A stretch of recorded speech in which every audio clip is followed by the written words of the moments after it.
कहानी शुरू होती है एक जंगल को दिखाते हुए। एक आदमी पागलों की तरह इस जंगल से निकलने की कोशिश में था। जंगल इतना घना था कि यहाँ से बाहर जाने का कोई रास्ता नहीं नजर आ रहा था। ये इंसान सूरज को देखते हुए आगे बढ़ा था, लेकिन अब सूरज भी ढल चुका था। लेकिन उसने भागना नहीं छोड़ा। भागते भागते एक पॉइंट आया जहाँ एक फेरी के स्केलेटन पे उसे लिखा मिला पॉइंट ऑफ नो रिटर्न, यानी यहाँ से कोई वापस नहीं जा सकता। इस बोर्ड को देखकर परेशानी उसके चेहरे पे साफ जाहिर थी। अंधेरा गहरा हो जाता है और एकदम से सारे परिंदे उड़कर यहाँ से चले जाते हैं। छुपने की कोई जगह भी नहीं थी। क्या आदमी बहुत ज्यादा डर रहा था, इसीलिए दरख्त के ऊपर चढ़ जाता है। और उसकी बदकिस्मती कि वो इतने ऊंचे दरख्त से गिर गया। इससे पहले कि वो बेहोश हो जाता, हम देखते हैं कि कोई उसे खींच के ले गया। खींचने वाला कौन था ये नहीं दिखाया गया, लेकिन हमें इस आदमी की दर्द भरी चीखें सुनाई दी गई। सीन कट होता है और हमें 6 दिन बाद शहर में मीना नाम की एक लड़की को दिखाया जाता है। मीना की कोई दोस्त या फैमिली नहीं थी सिवाय एक बहन की। इस टाइम वो जिस पेट स्टोर पे काम कर रही थी, उसके बॉस उसे एक पैरट को ज़ू पे छोड़ कर आने का ऑर्डर देते हैं। मीना इस पैरट को उठाकर अपने घर ले जाती है क्योंकि उसे अगले दिन ज़ू जाना था। रात उसने इस पैरट के साथ गुजारी और फिर सुबह होने पर वो इस पैरट को लेकर ज़ू के लिए निकल गई। लंबी सड़क पर चलते चलते एकदम से शायद उसने गलत टर्न ले लिया और वो पहुंच गई जंगल के बीचों बीच। ये वही जंगल था जहां हम पहले एक आदमी को गायब होता देख चुके हैं। पहले तो वो अपनी गाड़ी के जरिए ही इस जंगल के अंदर जाती रही, लेकिन जब उसे यहाँ से बाहर निकलने का रास्ता समझ नहीं आया तो उसे इस गाड़ी से उतरना पड़ा। उसे लगा कि शायद यहाँ करीब कोई होगा जिससे वो मदद मांग ले। वो अपने पैरट को लेकर आगे बढ़ने लग जाती है। अंधेरा भी गहरा होता जा रहा था। एकदम से पहले की तरह ही सभी परिंदे इन दरख्तों से उड़ जाते हैं। मीना को अब डर लगने लगा था क्योंकि जमीन भी जोर जोर से हिल रही थी। उसे अपने करीब किसी के होने का भी एहसास होता है। दूर एक बूढ़ी औरत भाग रही थी। मीना भागते हुए उसका पीछा करती है। वो उसे मदद मांग रही थी, लेकिन वो औरत रुकती नहीं, भागती रहती है। मीना जब उसका पीछा करते करते थक गई तो वो वहाँ रुक गई। उसके रुकने पर बूढ़ी औरत ने उसे आवाज देकर कहा, अगर जिंदा रहना चाहती हो तो तेजी से भागकर हमारी तरफ आओ। ये सुनते ही मीना दोबारा उस बूढ़ी औरत की तरफ भागी और वो बूढ़ी औरत उसका हाथ पकड़कर उसे एक घर में ले आई। घर आते ही उसने इस घर को लॉक कर लिया। ये कोई घर नहीं था, बल्कि एक काफी अजीब कमरा था जिसपे एक बहुत बड़ा सा मिरर लगा हुआ था।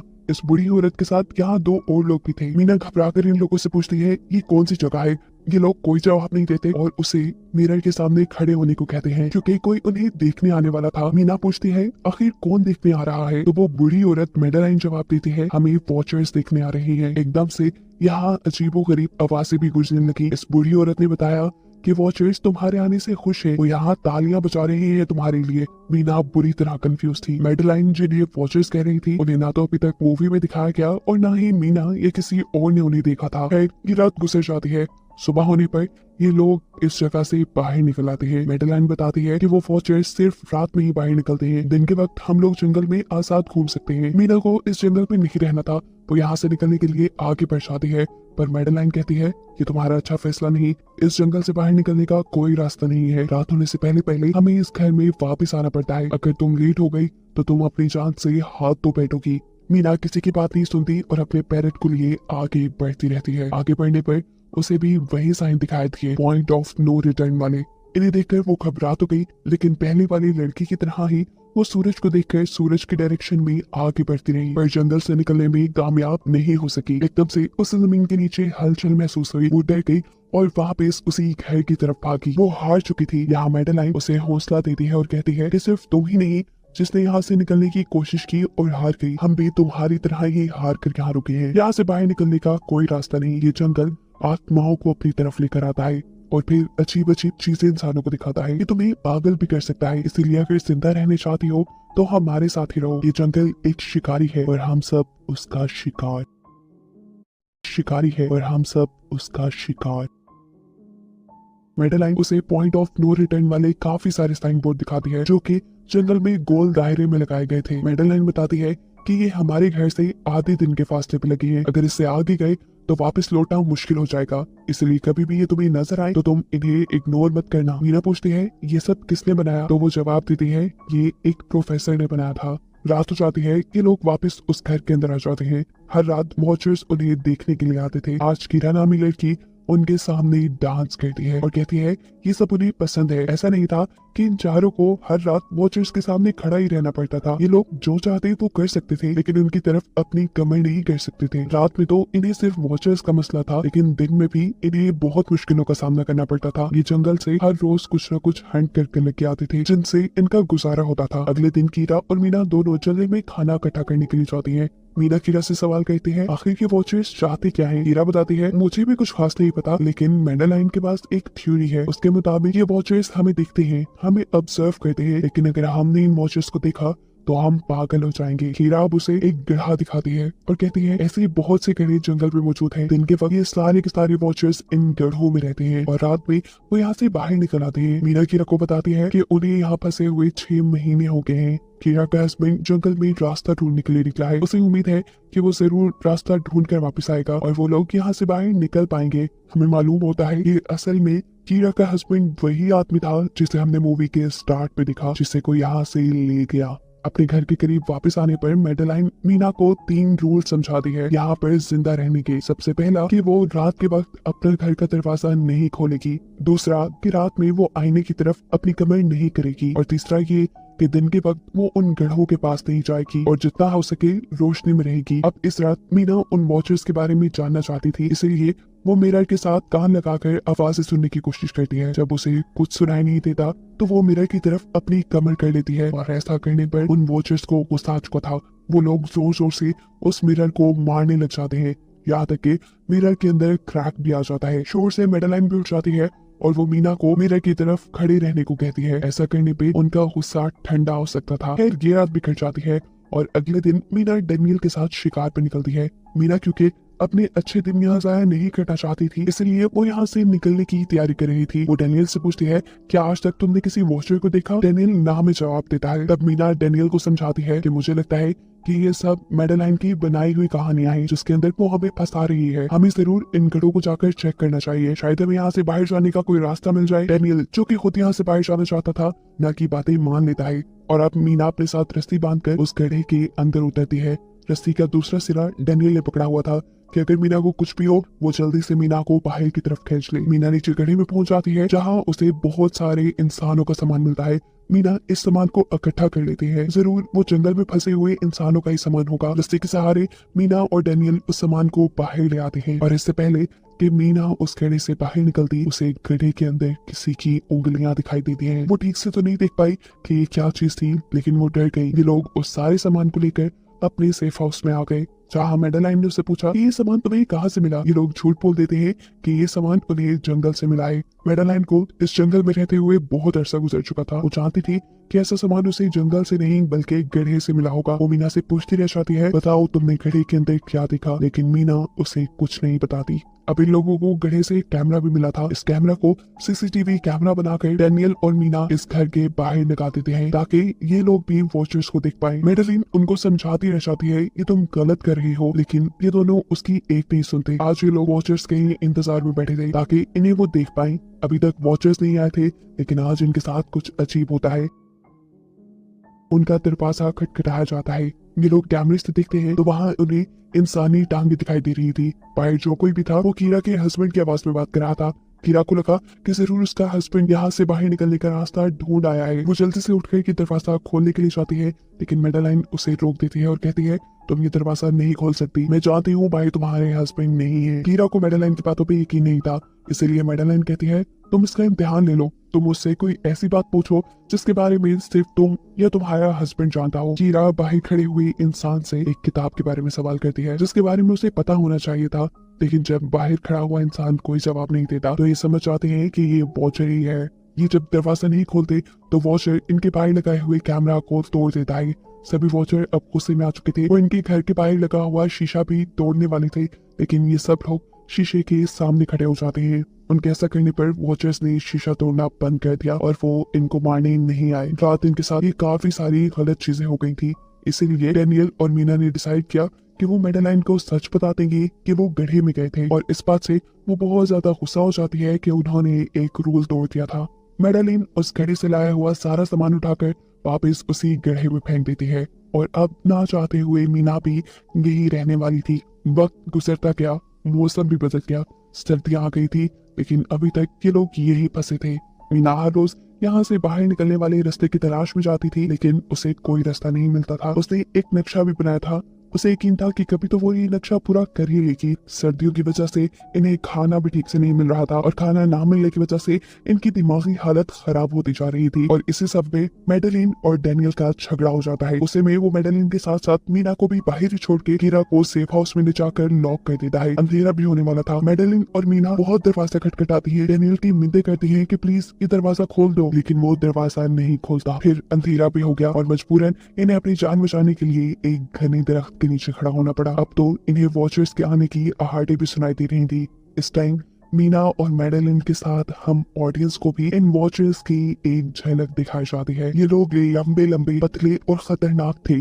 अपने घरों से निकलकर ये सब इंसानों को देखने के लिए इस सेफ रूम तक पहुंचते हैं। और जब ये लोग देखते हैं कि मीना और मेडेलिन वहां नहीं है, तो उनको खाने के लिए ये लोग जंगल में उन्हें ढूंढने लग जाते हैं। और इन क्रिएचर्स के दूर जाते ही मीना और मेडेलिन को मौका मिल जाता है दोबारा अपने सेफ हाउस तक आने का। इस मर्तबा वो जोर जोर से दरवाजा खटखटाते हैं और आखिर डैनियल उनके लिए दरवाजा खोल ही देता है। ये लोग घबराए हुए थे क्योंकि इन लोगों ने अब वो क्रिएचर देख ली थी। मेडेलिन इन सबसे आकर कहती है कि मैंने तुमसे झूठ बोला था कि मैं यहाँ पे फंस गई। असल में मैं इन्हीं क्रिएचर्स की तलाश में यहाँ आई थी, क्योंकि मैंने किताबों में पढ़ रखा था कि ये सारी क्रिएचर्स परियां हैं, फेरीज हैं। लेकिन यहाँ आकर मैंने जब इन्हें देखा तो मुझे पता चला कि ये तो मॉन्स्टर यानी राक्षस हैं, और साथ ही साथ काफी अक्लमंद भी। ये लोग भेस बदल सकते हैं। मैंने जिसको देखा था उसने बिल्कुल मेरे जैसा ही अपना रूप बना लिया था, बस उसके बाल थोड़े बिखरे हुए और आंखों के नीचे गड़े थे। मैंने उनकी इन हरकतों से अंदाजा लगाया कि वो हम जैसा बनने के लिए हर रोज कुछ सीखते हैं, इसीलिए ये हर रोज आकर हमें ऑब्जर्व करते हैं और जो जो काम हम करते हैं वैसे ही काम ये लोग करने लग जाते हैं। इनकी इन्हीं बातों के दौरान दोबारा दरवाजे पे खटखटाहट होती है। ये क्रिएचर्स अब इन्हीं की तरह बोल रही थी। वो अंदर आना चाहती थी, लेकिन ये दरवाजा नहीं खोल सकते थे। अगर ये दरवाजा ना भी खोलते फिर भी क्या हो जाता। उन क्रिएचर्स में इतनी ताकत थी कि वो इस लोहे के दरवाजे को तोड़ कर अंदर आ जाएं। इन लोगों को कहीं छुपना था, सभी को कुछ समझ नहीं आ रही थी। पर अचानक डैनियल की नजर फर्श पे पड़ती है। यहाँ फर्श थोड़ा ऊपर नीचे था। वो जैसे ही कारपेट उठाकर दिखता है तो नीचे एक बंकर था। ये लोग बिना वक्त जाए किए उस बंकर का दरवाजा खोल के उसके अंदर चले जाते हैं और फिर बंकर बंद कर लेते हैं। ये लोग इस चीज से हैरान थे कि ये बंकर इतने अरसे से यहाँ था और इन लोगों को पता भी नहीं चला। इस बंकर के नीचे बहुत फैसिलिटीज थी, हजारों दिन का खाना, बहुत सारी टीवी, टेक्नोलॉजी और भी बहुत सा जरूरत का सामान रखा था। मीना जानना चाहती थी कि आखिर ये जगह किसने बनाई, इसीलिए वो इस कंप्यूटर को ऑन कर लेती है। इस कंप्यूटर में इंटरनेट तो नहीं था, लेकिन बहुत सा डाटा सेव था, जिसे खोलने पर इन्हें पता चलता है कि ये सारी जगह डॉक्टर मार्टिन ने बनाई थी। ये असल में प्रोफेसर को इन क्रिएचर्स के बारे में पता था। वो इन क्रिएचर्स पर रिसर्च करना चाहता था, इसलिए उसने ये बंकर बनाया था। वो इस बंकर में रहता था। पैसों का लालच देकर वो दूसरे इंसानों को यहाँ लेकर आता था और रात के वक्त उन्हें ऊपर रूम्स में छोड़कर खुद इस बंकर में आकर छुप जाता था और वो मॉन्स्टर फिर उन इंसानों को खा जाया करते थे। अपनी सारी रिसर्च के दौरान डॉक्टर मार्टिन बताते हैं कि ये क्रिएचर कोई मॉन्स्टर नहीं बल्कि असल में फेरीज थी, जो पहले इंसानों के साथ रहती थी, लेकिन फिर इंसानों ने इन्हें धोखा दिया। इन्हें यहाँ जंगलों में फंसाकर वो यहाँ से निकल गए और काफी साल जमीन के नीचे रहने की वजह से इनका जादू और इनके पर चले गए। डॉक्टर मार्टिन बताते हैं कि सारी रिसर्च के दौरान उन्हें एक सबसे अलग फेरी मिली, जो रोशनी में भी उन गढ़ों से बाहर आ सकती थी। वो अच्छी थी, उसे डॉक्टर मार्टिन को मारा नहीं, डॉक्टर मार्टिन उसे यहाँ ले आया। वो फेरी मार्टिन के साथ रहकर सब कुछ सीख गई, लेकिन थोड़ी अरसे बाद इन दोनों के अंदर कोई लड़ाई हो गई। इस कंप्यूटर में बहुत सी वीडियोस थी और हर वीडियो में डॉक्टर मार्टिन ने कुछ ना कुछ बताया हुआ था। मीना बस ये जानना चाहती थी कि आखिर में क्या हुआ, इसीलिए वो सबसे आखिरी वीडियो प्ले करती है, जिसमें वो देखती है कि प्रोफेसर खुद को और उस फेरी को मारने वाली है। मरने से पहले वो इस जंगल में फंसे हुए लोगों के लिए यहाँ से निकलने का रास्ता बता देता है और कहता है कि शाम में जिस डायरेक्शन में परिंदे भागते हैं उसी डायरेक्शन में भागने से वो लोग इस जंगल से निकल सकते हैं। उसने इस रिकॉर्डेड मैसेज में कहा था कि अगर कोई इस जंगल से निकलने में कामयाब हो गया तो यूनिवर्सिटी में जाकर मेरी सारी रिसर्च तबाह कर देना। बस कुछ राज ही रहने चाहिए। मैंने यहाँ आकर बहुत बड़ी गलती की थी। मैं वो दुनिया नहीं बना सका जिसका मैंने ख्वाब देखा था। मैं इंसानों और फेरिस को एक साथ नहीं रख पाया। खैर आज रात इनकी काफी खुशी में कटती है क्योंकि इन्हें बाहर जाने का रास्ता मिल गया था। सभी लोग अब बंकर से बाहर निकलते हैं तो देखते हैं कि इनका सेफ हाउस ऑन वॉचर्स ने पूरी तरह तबाह कर दिया है। ये लोग अब यहाँ जंगल से निकलने के रास्ते में बढ़ जाते हैं। वो परिंदे जिनके बारे में प्रोफेसर बता रहे थे वो तो शाम को उड़ने वाले थे, लेकिन इन्हें शाम होने से पहले जंगल से बाहर निकलना था, इसलिए मीना अपने पास मौजूद पैरेट को आजाद कर देती है। जिस डायरेक्शन में वो होता है ये लोग उसी डायरेक्शन में चलने लग जाते हैं। चलते हुए रास्ते में इन्हें एक कब्र मिली। मेडेलाइन इस कब्र को देखकर बताती है कि एक वक्त था जब ये लोग इंसानों के साथ रहते थे, लेकिन इंसानों ने इनके साथ बहुत बुरा किया, धोखा किया और इन्हें यहाँ जंगलों में छोड़कर वो चले गए। और क्योंकि इन फेरीज ने अपने पर और अपनी जादू को खो दिया, इसलिए अब कभी वो इस जंगल से बाहर भी नहीं जा सकते। चलते हुए ये लोग एक नदी के पास पहुंच गए। फाइनली इस नदी के जरिए ये लोग इस जंगल से निकल सकते थे। शाम भी हो चुकी थी। वो फेरीज, वो वॉचर्स अब जमीन से बाहर निकलने लगे थे। इससे पहले कि ये लोग डॉक्टर मार्टिन की बोट में बैठ के यहाँ से दूर चले जाते, डेनियल को यहाँ अपना साथी जॉन मिल जाता है। वो जख्मी हालत में था। डेनियल उसकी मदद के लिए आगे बढ़ता है। बाकी सब अपनी बोट में बैठ गए थे। इससे पहले कि डेनियल वापस आता, ये लोग देखते हैं कि डेनियल जिसकी मदद करने गया वो कोई इंसान नहीं बल्कि रूप बदलने वाली फेरी थी, जिसने अब उनकी आंखों के सामने डेनियल का रूप ले लिया था। ये सब लोग डेनियल के लिए कुछ नहीं कर पाते। उस फेरी ने अब डेनियल के माथे पे एक निशान बनाते हुए उसे जान से ही मार डाला था। इन्हें मालूम होता है कि फेरीज ये नदी पार नहीं कर सकती और फाइनली ये लोग खुद इस नदी को पार करके शहर तक पहुंच जाते हैं। सीन कट होकर हमें दिखाया जाता है कि अब मीना डॉक्टर मार्टिन के कहे के मुताबिक उनकी यूनिवर्सिटी में उनका सारा डाटा खत्म करने के लिए आई है। और इससे पहले कि वो उनका रिसर्च डाटा डिलीट करती, उसे इसके जरिए एक नई बात पता चलती है कि जब हजारों साल पहले इंसान और फेरीज एक साथ रहते थे तो तब इनकी शादी भी हो जाया करती थी। ऐसे इंसानों और फेरीज के बच्चे भी हुए जिन्हें हाइब्रिड्स कहा जाता है। उसे यहाँ पे ये बात भी पता चली कि मेडेलाइन जो उन्हें वहाँ मिली थी वो कोई और नहीं बल्कि प्रोफेसर की वाइफ ही थी। वो कंफ्यूज हो जाती है कि मेडेलाइन ने उसे ये बातें क्यों नहीं बताई। इस सारी कंफ्यूजन को शेयर करने के लिए वो कीरा के पास आती है और उसे बताती है कि जिस मेडेलाइन से हम जंगल में मिले थे वो असल में प्रोफेसर मार्टिन की वाइफ थी, लेकिन उसने हमें ये सच्चाई इसलिए नहीं बताई क्योंकि वो एक इंसान नहीं बल्कि एक भेस बदलने वाली फेरी ही थी। ये सुनकर कीरा हैरान हो जाती है। असल में काफी सालों पहले प्रोफेसर की वाइफ मेडेलिन लंग्स कैंसर की वजह से मर गई थी। प्रोफेसर उनसे बहुत प्यार करते थे, वो उनके साथ ही रहना चाहते थे। और फिर प्रोफेसर को पता चला इन भेस बदलने वाली फेरीज के बारे में। अपनी वाइफ की फोटो दिखाते हुए उसने उस फेरी को मेडेलाइन जैसा बना दिया। अभी ये सारी बातें मीना बता ही रही थी तो एकदम से उसे पता चला कि वो ये सारी बातें कीरा को नहीं बल्कि मेडेलिन को ही बता रही है, जिसने इस वक्त कीरा का भेस बदला हुआ था। जैसे ही असली कीरा यहाँ आती है मेडेलिन उसे बेहोश कर देती है, जिसके बाद वो फौरन मीना पे हमला करने के लिए आगे बढ़ती है ताकि उसका राज ही रहे। इससे पहले कि वो मीना को मार देती, वो उससे कहती है मैं इकलौती थी जो जंगल में सबसे अलग थी। वहाँ सारी फेरीज मेरा मजाक उड़ाती थी, मैं दिन के वक्त भी बाहर निकल सकती थी। इसी गुस्से में उन्होंने मुझे वहाँ से बाहर निकाल दिया। तब मीना उसे कहती है तुम अलग नहीं थी, तुम बहुत ज्यादा खास थी। असल में तुम हाइब्रिड हो, आधी इंसान और आधी फेरी हो। इसी वजह से तुम फेरीज के साथ भी रह सकती हो और इंसानों के साथ भी, और यही वजह है कि तुम उस जंगल से बाहर निकल आई। मीना के सारा सच बताते ही एकदम से मेडेलिन के पास उसके पैर और उसके जादू वापिस आ जाता है, जिसके बाद वो मीना को यही छोड़कर यहाँ से उड़ जाती है। अब कहानी कुछ हफ्तों बाद की दिखाई जाती है जहाँ मीना अब अपनी बहन के पास गई है। जंगल और फेरी वाले सारे वाक्य के बाद वो काफी डर गई थी और अब वो अपनी बहन के साथ ही रहना चाहती थी। उसने अपनी बहन को बताया कि मुझे लगता है कि वो फेरी अभी भी मेरा पीछा करती है। तब मीना की बहन उससे कहती है तुम डरो नहीं, कुछ नहीं होगा। और कहानी के आखिरी सीन में हमें एक बच्ची को दिखाया जाता है जो कि इस वक्त भी मीना के घर के नीचे ही थी। ये कोई और नहीं बल्कि वो फेरी मेडेलाइन ही है जो